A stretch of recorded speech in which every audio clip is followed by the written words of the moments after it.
The first lesson is this: listen to your creator over your critics.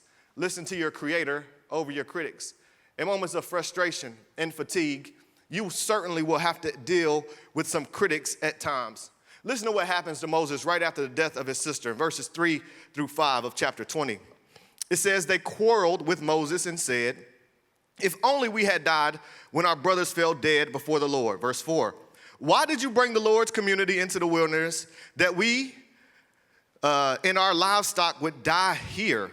Why did you bring us up out of Egypt to this terrible place? It has no grain, no figs, no grapes, no pomegranates, and there is no water to drink. It's amazing to me that these people would complain about the freedom Moses had given them because they simply don't have any vegetables to eat. They had been living in slavery for 400 years, in bondage. They can't do or go anywhere that they want to.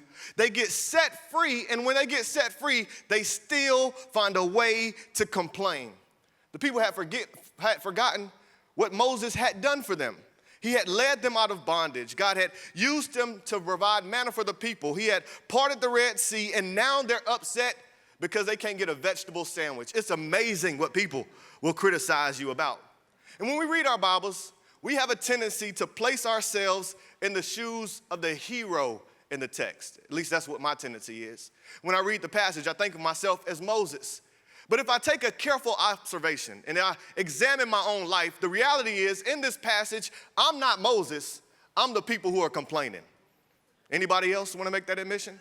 Anybody else want to make the admission that you have forgotten what God has done for you at times? That the things that you complain about are not really things you should be complaining about? I mean, I complain about traffic, but traffic is an indication that at least I have a vehicle and I've got somewhere to go.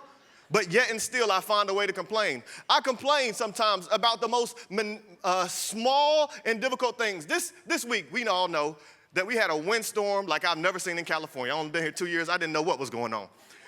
I woke up the next morning and I was so upset because all my lawn furniture was blown all across my yard and into my pool. I had to look at myself and say, Jason, are you mad that you have lawn furniture inside of a pool? That is a first world problem if I've ever seen one.